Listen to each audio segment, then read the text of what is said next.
Do not let your heart be troubled. How else can we translate that? Do not worry, do not be anxious. Relax, everything's going to work out fine. It seems like this is the intention of Christ, that we are not to worry. And He gave us a clue. And the clue is that we will be in the Father's house. In this house where there are many rooms. Jesus is a teacher who teaches by using our imaginations.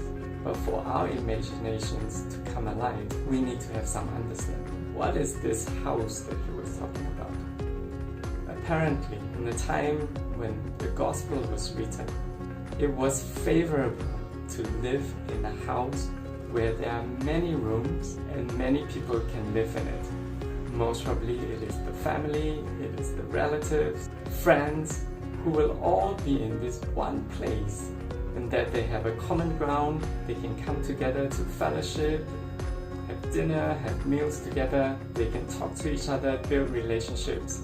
This is the house that Jesus was talking about.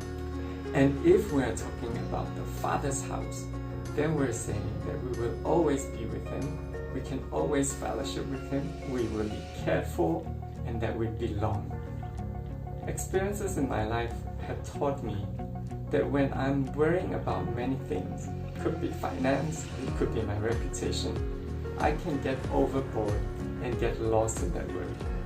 But if I find one focus, one thing that matters to me, it could be a friend, and I realize that no matter what happened, this friend will always be with me. It could be the relationship with my wife.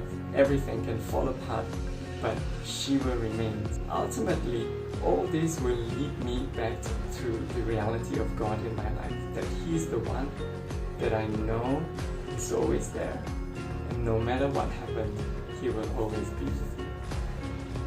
How often in our lives do we allow worries to take over?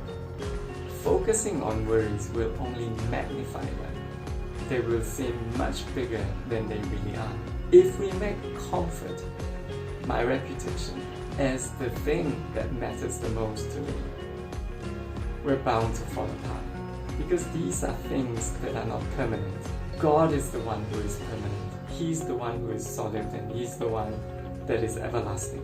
And when we make Him the most important things in our lives, then we know that we do not need to worry. We begin to realize that God is our true desire, God is our true longing, He is our true home.